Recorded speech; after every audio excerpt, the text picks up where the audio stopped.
Hi there, I'm Justin Waite. Welcome to a Vox Markets webinar featuring Hummingbird Resources. Coming up, CEO Dan Betts and the team take you through a presentation of their latest resource and reserve update.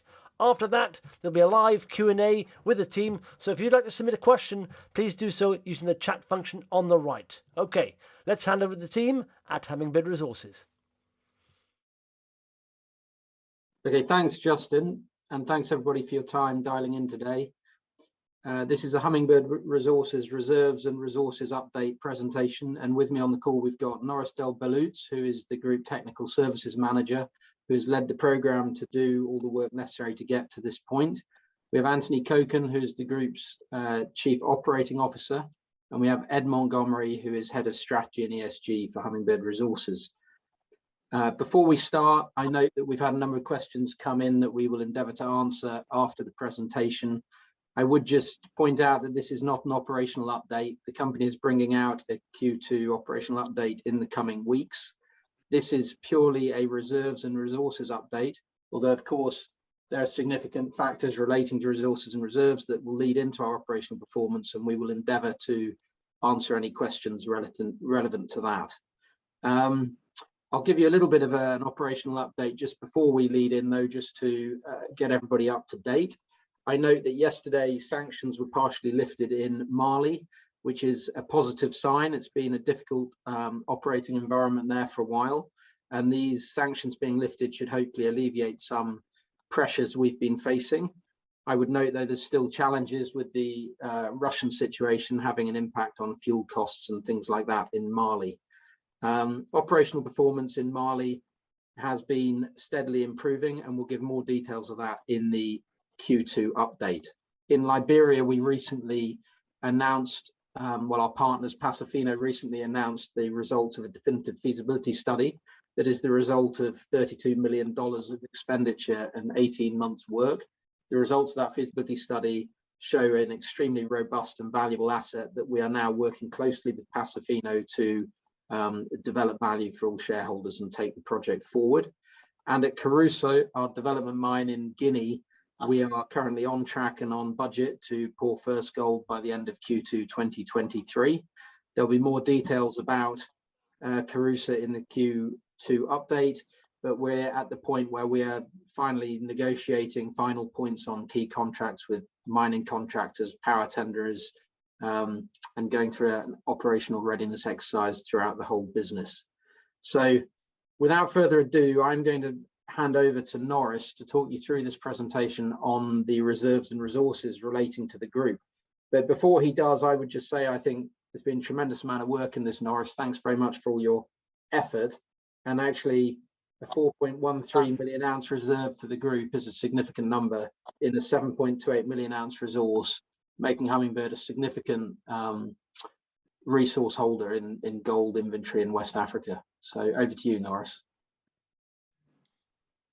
Thank you, Dan. I'll just preface my talk with stating that the company reserves and resource summary is based on depleting production at the end of December 31st, 2021.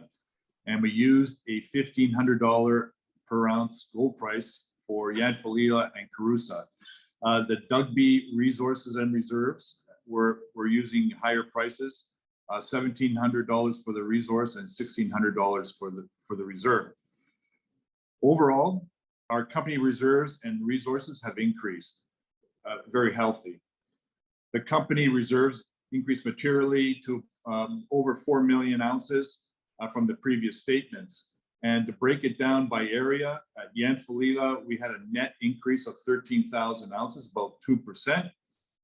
At Caruso, the reserves have increased 58% by a volume of 238,000 ounces.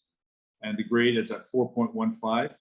And Dugbe, the lion's shares, made up of two deposits, has increased to 2.76 million ounces.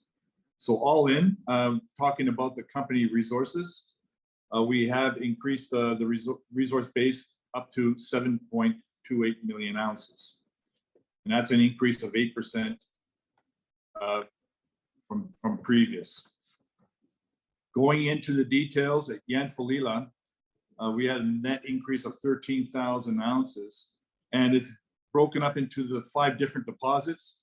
At Kamana West, we just depleted the reserves from production, and we did not do additional exploration drilling, but we did some geology interpretation. The bulk of the material coming through for reserves came from Kamana East, where we were successful in extending the strike length a small amount. We increased the reserves by 6,000 ounces. The bulk of it came from the underground deposit, where we did some deep drilling and we came up with an additional 75,000 ounces for the underground reserves. We did significant drilling at Sonyamali East and Sonyamali West. We drilled deeper down and we put some material that was in inferred resources into indicated. We also tried to join up the pits, and we found an additional area of exploration importance that can add to additional resources and reserves in later years. So overall at Sonyamali West, we added about 5,000 ounces to the reserve base, and at Sonyamali East, an additional 12,000 ounces. Another addition to our reserves is that now we're approaching our low-grade stockpiles, looking at doing some heap leach processing on them. So we have additional stockpiles that can be processed in the CIL plant, and we've added that material to it. So overall, compared to the last year's stockpiles, we decreased that by 9,000 ounces. So overall, we have 13,000 ounces. So in regards to the deposits, Sonyamali East and Sonyamali West, including at KE, the Kamana East underground, are open at depth. And we do have some strike length possibilities at Sonyamali East going towards the north. In summarizing the resources, the Yanfolila resources have gone up about 100,000 ounces after mining depletions. And notably, as I mentioned, it was the Kamana East underground, where we added substantially in the resource area of 128,000 ounces. It would require additional study to deepen the mine, because we have it, the ore body does continue at depth. Another significant source that we're going to be looking in future years is Gonka underground. We are adding at 225,000 ounces, and that's a significant resource at over 4 grams per ton, and it's also open at depth. At Sonyamali East, everything continues down dip, so we added 32,000 ounces of resources there. And then I mentioned the stockpiles of heat leachable material, which is low grade, roughly in the 0.6 gram per ton area that we were studying now to process into using the heap leach method. We have additional work in that area, and we're going to carry on later on this year with these additional studies. So overall, we have over 2 million ounces of resource at the Yanfolila deposit. Not mentioned here is Carusa, but I'll turn this talk over to Anthony Cockin, who's our Chief Operating Officer, is going to go into the life of mine timeline.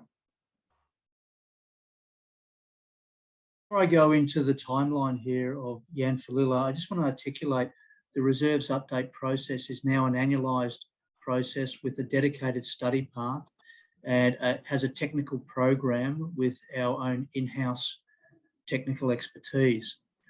This program forms part of a number of strategic pillars that Hummingbird has, which includes what we call the 10-year life of mine plan and the 5-year company growth strategy. Now, the 10-year life of mine plan looks at categorising the deposits and assigning the resources to the best value to bring them online. Now, this is a journey, and we started about 2 years ago with the drilling, and now we've incorporated that into the study paths and some dedicated resources towards that. So this now leads me on to Yanfolila, and the 4 active deposits currently that you see on the graph. So we have KE open pit, Sanamali West, Kamana West, and Gonka. So the first 4 deposits there in the green are the reserves. They are active at the moment, and depending on the mining rate will depend on when they are depleted. These areas also have ability to be extended in reserves from the resources that we currently have. Additional to that, we have Sanamali East and then the Kamana East Underground, which I'll talk to in a bit more detail in a moment. The other deposits Norris touched on were Gonka Underground. Gonka Underground requires additional drilling to convert it into reserves, which we are currently studying on what that means for the 2023 drilling program. And then also a study program on heap leach. There are a number of other deposits, in particular Giran West and Kabaya. Currently, they are lower grade deposits and will require some more work. I would just like to say the Kamana East open pit, this has been the best performing ore body that the mine has had. And also the extension of the ore body is essentially where the underground now is located. So if I can just go to the next slide there, please. Here on the left is the Kamana East underground deposit, and the red drill strings are the drilling in 2021 and the green drill strings are the 2020 drilling.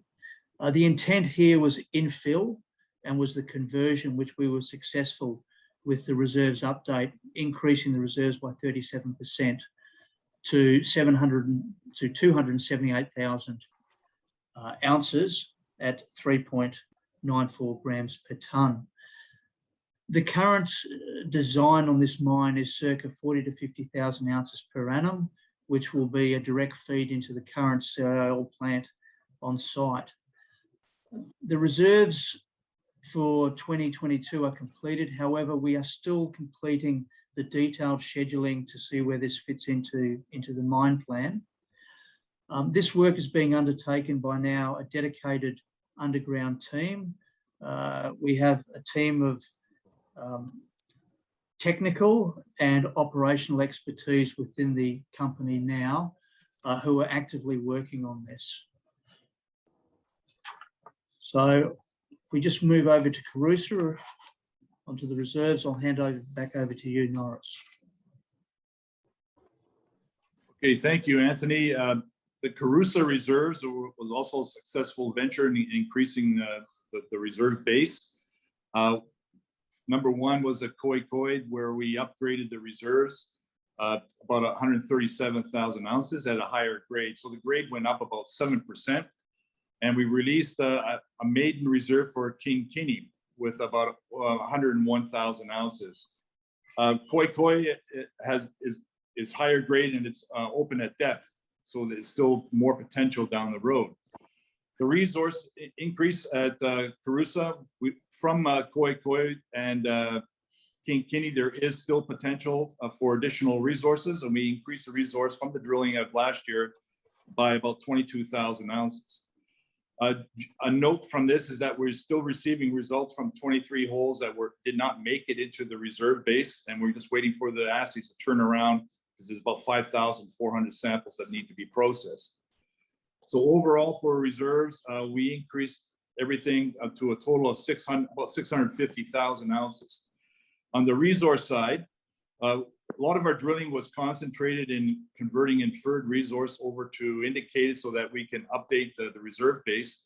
But we also, as we drilled deeper, we came up with some good potential for future underground mining. So we developed an underground resource at Koi Koi, and we put in 142,000 into the resource base there. So overall, there's about 22,000 ounces, 1,000 ounces increase for the resource. In addition to this, we have some pretty good exploration potential, which we will pursue. There is a large body of shallow mineralization known as Bag Farm and Junction, which requires some additional drilling and some study to see if we can do a low strip ratio, small pit to recover the resource. Another potential is the X vein, which is high grade. This is classified now as just underground potential, but we need to do additional studies over here, more drilling, more sampling to see where we can place this in the future, maybe into a reserve. I'll turn this over now to Anthony to talk more about the reserves and resources and operating potential there at Carusa. Yeah, thanks again, Norris. Just on the left here, the diagram is the mining license and the lease area. The large area you can see there is essentially the main pit of Koi Koi with the 546,000 ounces. Now, there's 10 pit areas within that area, and further optimization on the mine plan is occurring. Kin Kin sits to the slightly up to the north east, and that will come in the later portion of the mining plan. It's lower grade. But as you can see from this diagram, there's X vein has a resource currently in the Bag Farm Junction. We are quite buoyant on X vein as underground potential. Similarly with Koi Koi, the current ore body extends down dip and it is open. So we do see potential there for further mine life extensions. Obviously, it requires a study path and an underground design. So there's a journey to follow there also. But what we're seeing is that there's upside on the current 7-year life of mine. In terms of the construction commenced Q1 2022. The civils are well underway, well advanced, a complete team on site. Good safety record, approximately 36% completion currently to date. The 24,000 metres infill drilling campaign that was completed in 2021 obviously was very successful and allowed us then to do that conversion from the resource into the reserves. And as I mentioned, there is exploration potential, X vein, Bag Farm Junction, and also the underground below the Koi Koi pit. We're still on track for our first gold pour, Q2 2023. We will make plans for 2023 to look at the exploration potential in and around this asset, which is in a highly mineralized gold endowment area. And then furthermore, looking at our 2025 plan, the mine consistently, we look to produce 100,000 ounces per year. We're looking to extend the life of the mine to 10 years plus as one of those strategic pillars I mentioned before, and to drive that exploration potential. For me here, the main takeaways is that the ore body has essentially got more robust with the infill drilling that we've completed. We've also managed to drop the stripping ratio, which will enhance the economics. And then there's underground potential to extend the life of mine. So all in all, I think this has been a really successful process and project that we've been working on. So having said that, I'll hand back over. Go into discussing about the Dugby Liberia project, which is under Pasofino, our joint venture partner over there. So the highlights for the Dugby Liberia property is that it's made up of 2 deposits, Dugby F and Tuzon, and the maiden reserve has been completed after completing a definitive feasibility study. From that definitive feasibility study, there are about 2.8 million ounces in reserves, and the resource base was increased to about 450,000 ounces. It was a very successful drilling campaign that culminated last year to get 4 million ounces in resources. So we have 51% in the project with Pasofino, and the highlights from the definitive feasibility study shows it has a 14-year mine life. It's going to be producing approximately 5 million tons a year. The production profile should produce greater than 200,000 ounces per year. There is a low AISC cost of US $1,005 per ounce. Very low strip ratio of 4.2 to 1, and it has about a 3.5-year capital payback. So the two deposits, Doug BF and Tuzon, have additional, go to the next slide. It has additional potential at down depth. At Tuzon, there's some extensions of ore that we can drill further. And at Doug B, there is also additional potential at depth. So that's all I had to say for about Doug B right now. So I'll turn it over to the next speaker.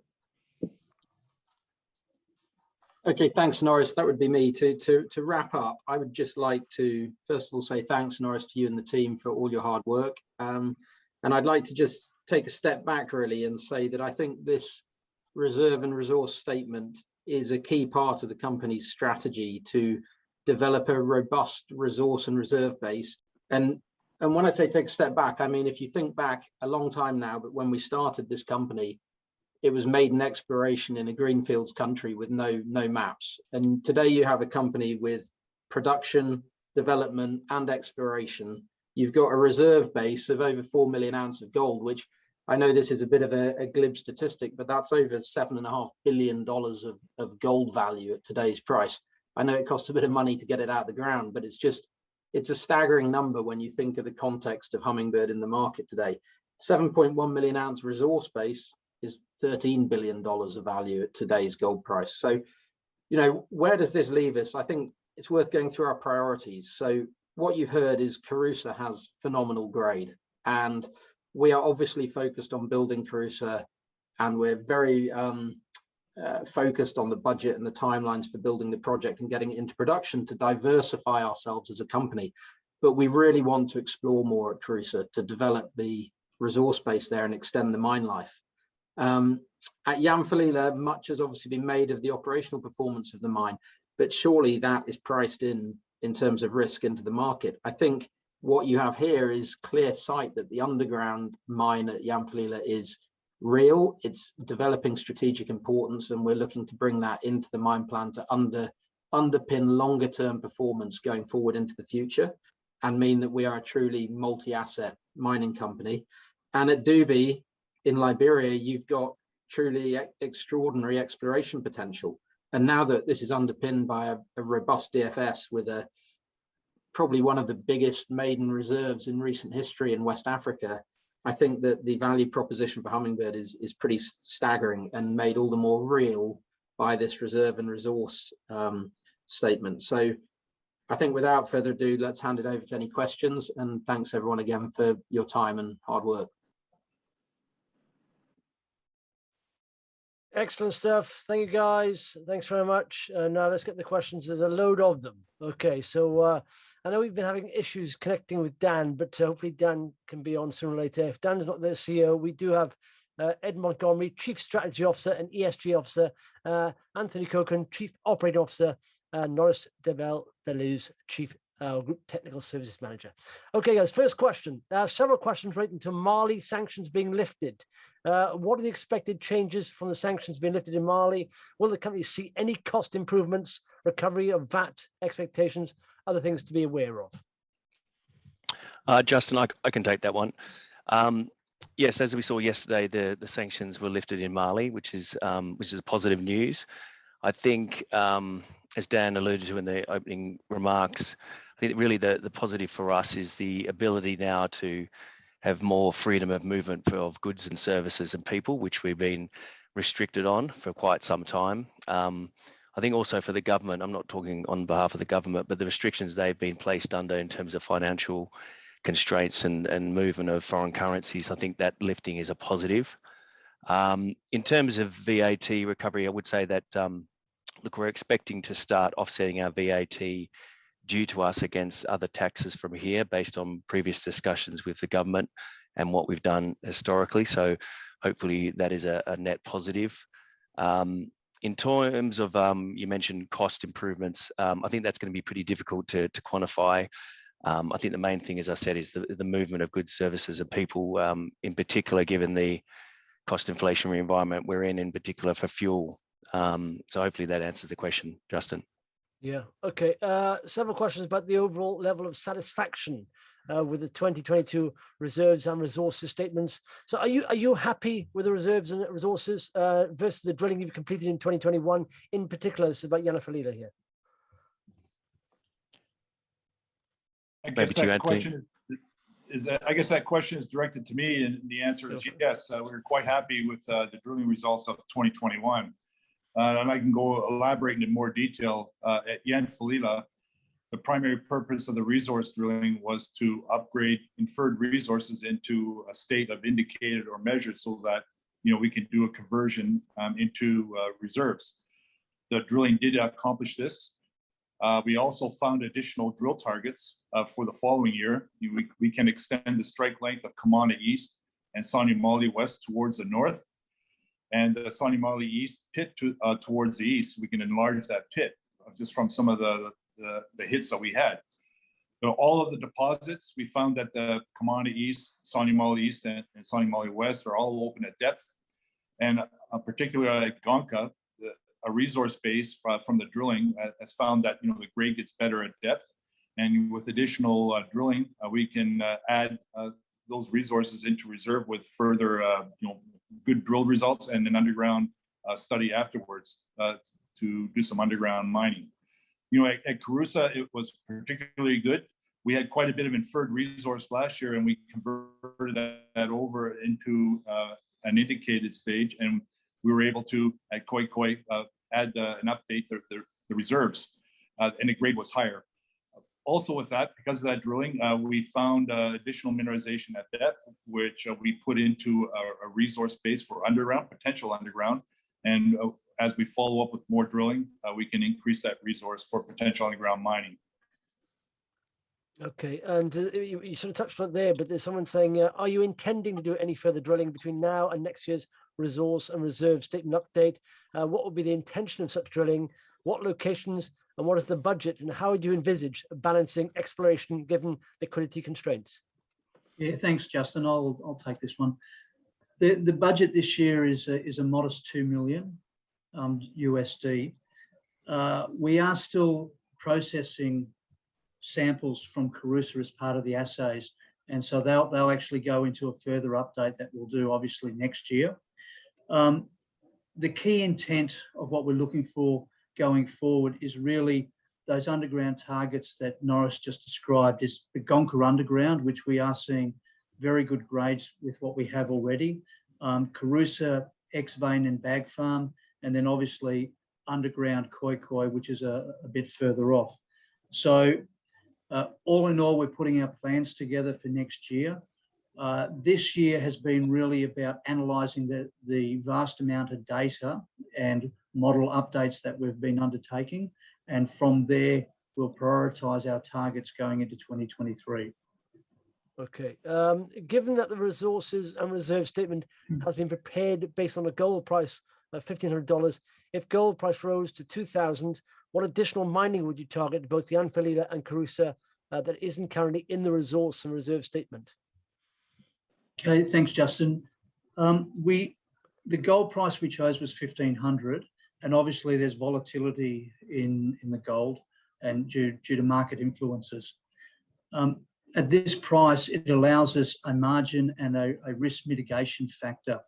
So just to get a little bit technical, we use what's called a revenue factor of 1, which equals $1,500. We do have the pit shells as you step out on your revenue factors. We do have the pit shells at $2,000, and we know what the difference in ounce profile is. However, we've taken a conservative approach. Should the prices increase as we rerun our mine plans and our reserves into next year, we can take that into account should they look better. But our view is that we want to have a margin within the business and a risk mitigation factor on price. Okay. A couple of questions here about Yanfalila specifically. On grade there versus reserves profile, are you currently seeing an improvement on grams per ton at Yanfalila? What has been the last quarter, and how do you feel that developing over the next 2 quarters? Look, I can't give specifics on the quarter until the announcement comes out, but what I can say is we have seen a steady improvement on grade. We've also seen a steady improvement on the mining volumes, which most of the people listening will know that that's something that we had reported as a previous bottleneck within the mine. The team is working steadily on our improvement programs, which are working on a number of fronts. They have been applied in a disciplined and consistent manner, and we are starting to see those improvements come through with the results at the mine site. Okay, given the updated reserves and resources statements, what is the mine plan at Yanaphilia for the next 12 months? Which areas are scheduled to be mined? What grams per tonne are you anticipating? What does that equate to in terms of production ounces per annum?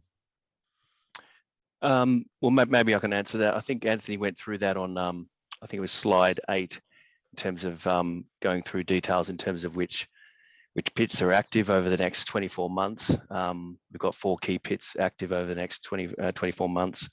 Anthony gave some details about the grade profile. Commander East is going to be one of our key sources of ore for the second half and running into the first half for next year as well. We haven't put out guidance for next year. Our guidance, for those who are not aware, is 87 to 97,000 ounces for this year. We will put up updated guidance for next year, likely the February time mark. On the presentation, we have said circa 100,000 ounces, and that's the ballpark number that this mine can produce going forward. Mm-hmm. Okay, and by the way, this video will be up on the website afterwards. If you missed parts of the presentation, this is about the underground operation. There's several similar questions there. Will Commander East Underground be the first underground mine? Yeah, Justin, in terms of for Hummingbird, the answer is yes. But in terms of the Hummingbird team, we have in excess of 180 years of experience within that team. We have dedicated technical resources, dedicated underground technical manager. We have an underground mine manager exclusively for that execution phase. So although it is a first for Hummingbird, it's certainly not a first for a very experienced team that we've brought around this project. Okay, have you got a Mali government approval for underground mining yet? How long will that take? If it is delayed, how did it impact Yanaphilia mine plan in 2023? The approval process is an extension to our current operating license, and how this has been engaged has been through a technical evaluation with the Ministry of Mines in Mali. I was there last week at a meeting specifically on that. All of the technical questions around the underground mine through the review that was conducted by the ministry have all been validated, and we're just going through the process now of the final steps to getting that awarded. So we don't anticipate that there's any issues with that award. It was a very, very good meeting. All the questions that were asked, they were satisfied with all of our technical input, and so it looks quite positive, yes. Okay, what is the lead time for putting an underground mine into operation, and what is the upfront cost of doing so? How would that upfront infrastructure development be funded given current liquidity pressures? The mine plan into production, or the execution plan into production, we're looking at what we call a 4-staged approach. The 4 stages are a gate process that ensures discipline on cost and time. Because we are coming in at the Commander East open pit, essentially we have a platform within the pit which will start the portal. That allows access to ore within approximately 6 to 7 months. So cash flow will start quite early. There is not a long lead time of development costs. So we're still working through some of that detail, but that in itself is an advantage, a positive for the project, as the funding requirements will not be, let's say, steep or high, and cash flows will come in quite early. Okay. When can shareholders expect an announcement on the completion of the economic analysis of Commander East Underground Mine? I can maybe handle that one. We haven't articulated an announcement on more details on the underground. I think what we're doing now is, as Anthony alluded to, is he's doing the final analysis to then put it into our life of mine plan. I'm cognizant investors will want more information on that, in particular when it comes into production, I suppose the AISC profile, what expectations of ounces.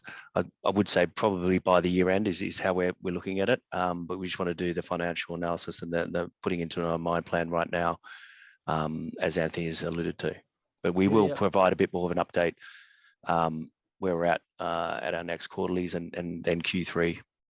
Okay, well, talking about the AISC, someone said, what is expected AISC for underground, higher or lower than general open pit mining? Yeah, the AISC for the underground is going to be lower than what our current forecast is. It will be circa between 1,100 and 1,200 USD for the underground. Okay, is it still the intention to increase Yanfolil's life of mine to over 10 years? Is that on the basis of annual production of between 90 and 100,000 ounces? So the short answer is yes. The assets we're looking at on both assets is to run them at 100,000 ounces per year. The 10-year life of mine is a strategy. And as part of that, we identify the highest value and ranked assets in our portfolio, look then to have a study path for them to bring them into production. And as you can see, we've increased the reserves on both assets. As we go down this path and down this journey over the coming years, we look to replace depletion, and the aim is to get to 10 years and stay at 10 years. I can't sit here and say that at the next reserve update we will have 10 years.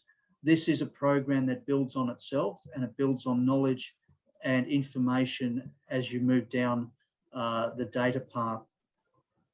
Okay, on to Carusa here, a couple of questions here. Can you provide an update on current progress on build and upcoming milestones? Maybe I can answer that, Anthony. I mean, look, Dan alluded to at the start, we remain on target for our end of Q2 23 first gold pour. We had a Carusa call today. We have a weekly call with our team, which was good and positive. So we remain on that target, and things are progressing as planned, touch wood. We will provide a more update, obviously, again at our Q2, but the progress on the build continues. We are into that real important civil works, which are ongoing, cement pouring.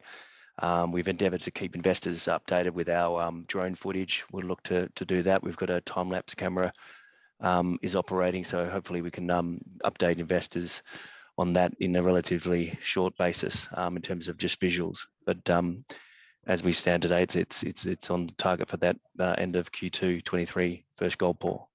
Sure. Which areas will you initially be mining there?